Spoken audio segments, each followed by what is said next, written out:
On a cold winter night, there's nothing like a big one-pot dish that you can toss in the oven, sit back, have some hot buttery rum or something while you're waiting for it to finish cooking, and then dig into a nice, warming, hearty meal. I call this creation bread cube gratin pork and cannellini stew. So it's kind of a mixture between a stew and a gratin. Basically it's a stew, but I made a gratin on top with big cubes of rye bread and a mixture of Parmesan and cheddar cheese. And this gets nicely brown in the oven. So this little crust breakthrough at the top. And then underneath, we've got pork, we've got the cannellini beans, we've got bacon. Yes, there's bacon in this one. And mushrooms and red wine and all kinds of good stuff. And so it's a little hot, but let's have a taste. Hot. Oh. Crunching through that bread, coated with cheese. Wow. And then into the meat and stuff below. You gotta make some of this. So let's go to the kitchen right now.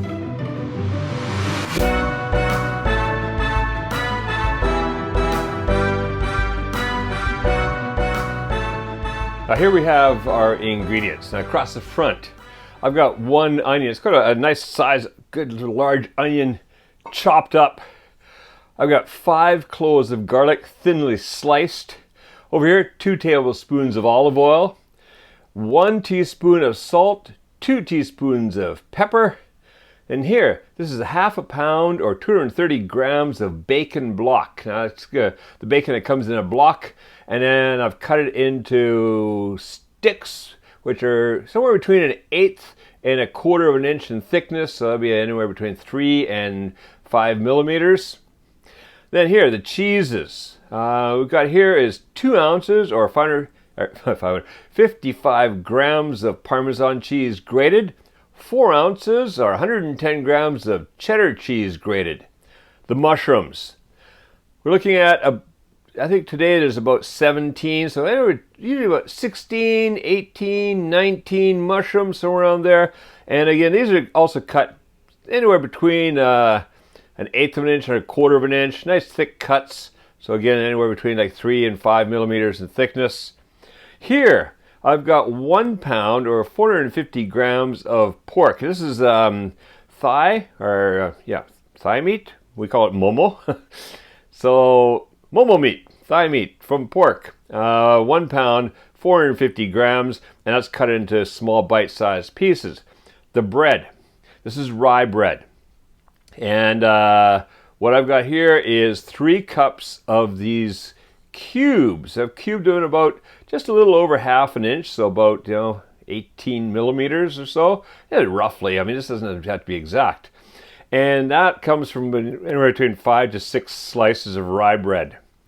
Then across the back here, these are the cannellini beans. I've got 2 cans, 2 of the 15-ounce cans of cannellini beans, rinsed and drained. Now, the liquids. So across here, we've got 2 cups of chicken stock and 1 cup of red wine. All right, and we got the big old cast iron pot. Hopefully big enough because again, we got a lot of material here going in. But let's see how it goes. First thing I want to do, get that olive oil in there and start heating that up.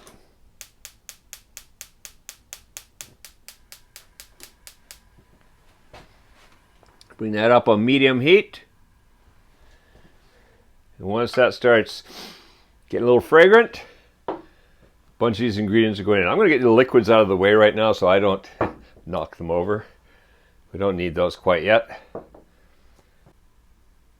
All right, that olive oil is starting to heat up. I can smell it getting a little fragrant. So I want to get the onions in there. A lot of times I would cook the onions separately, then cook the meat separately. But hey, make it easier. We're going to throw in the onions. We're going to throw in the bacon. We're going to throw in the pork.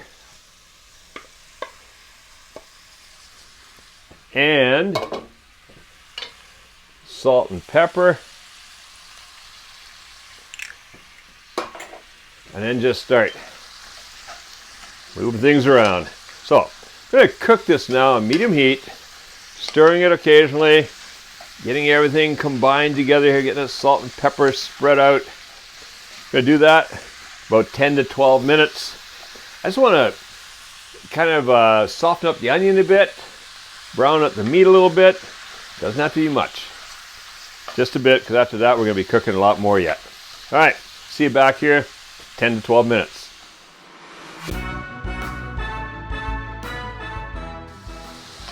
All right, that's been cooking for about 12 minutes, and my onions are softened up. That bacon is browning a little bit. That's looking good, smelling good. All right, what I'm going to do now is going to add in that garlic. Mix that around, throw in the mushrooms. And then I cook that for about 2-3 minutes. Just stir those around a bit. Oh, that's getting a little hot. Get them mixed in there. So see you back here, 2 to 3 minutes. And then we're going to be adding some liquids into this. See you then.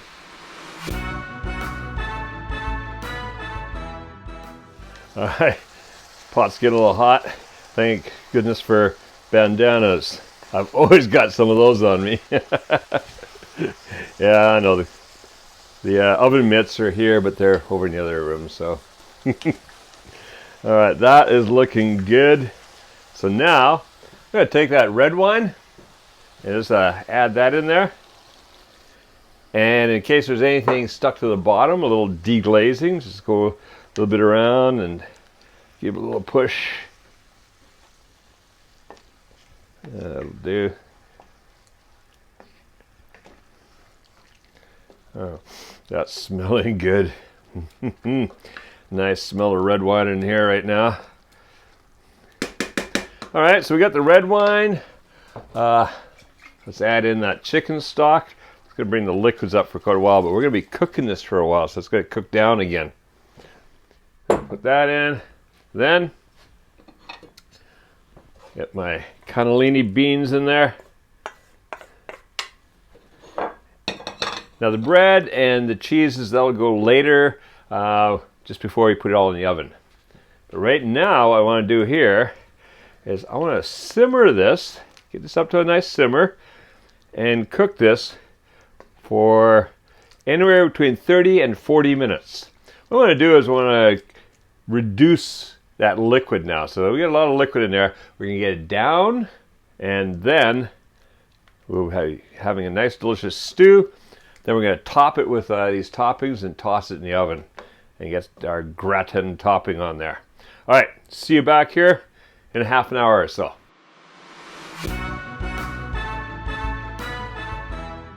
All right, so this has been cooking now for about 35 minutes.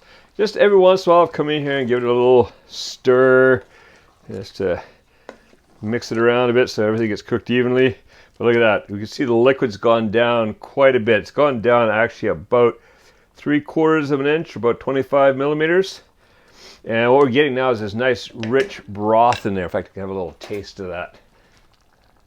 Look at that, just a beautiful thick broth. Oh yeah, that's gonna be good. All right, so now what I want to do, I'm gonna turn the heat off, and first thing I'm gonna do is sprinkle the breadcrumbs across the top here. Breadcrumbs, big crumbs those are. My bread cubes across here. So spread those across the top. Then I'm just gonna kind of give them a little push down towards the liquid. These are going to soak up some of that liquid after, so it's going to be really good. So I give them a push down in a bit. And let the rest do it by itself. There we go. All right, then the cheddar cheese. I put the cheddar cheese on top first, then the Parmesan, because that keeps the Parmesan from falling through as much. It'll kind of mix in with the cheddar cheese a bit. All right, just get that spread around a bit there. Perfect. Now the Parmesan. Just get that, spread that out evenly. Okay, now what we're going to do, pop this in the oven. 350 degrees Fahrenheit or 180 degrees Celsius. Going to pop that in there for 30 minutes. Sorry. Well, a piece of pepper just got caught in the back of the throat. Pop that in there for 30 minutes. And it's going to melt that cheese. Going to soak up into that bread a bit. Going to get a little browning happening on there. Mwah! That's going to be good for dinner tonight. All right, see you back here in 30 minutes. All right, that is looking absolutely perfect. Look at that beautiful golden brown on there. Oh, I love it. All right, it's gonna be a little hot. Should we dig in? Yeah, I think we should dig in a little bit. Let's have a little look here. So you kind of break through this crust of bread and cheese, and underneath, oh, look at that stew underneath there with the pork and the cannellini beans and the bacon. See some mushrooms in there. Smelling good. All right, this could be dinner tonight. All right, if you like this recipe, stick around. There's a lot more original Kevin Riley Kuma's Kitchen recipes right here on YouTube. Also, make sure you subscribe because there's a new one coming out every Monday. You don't want to miss any of these. Now, if you've not yet become a patron of Kuma's Kitchen, well, consider becoming one. For as little as $3 a month, you can be supporting the creation of more and more of these original recipes and their videos. And you also get all the cool stuff that the patrons are getting right now in the patreon.com feed. All right, now go make this delicious stew, gratin stew, and make cooking fun again with Kuma's Kitchen.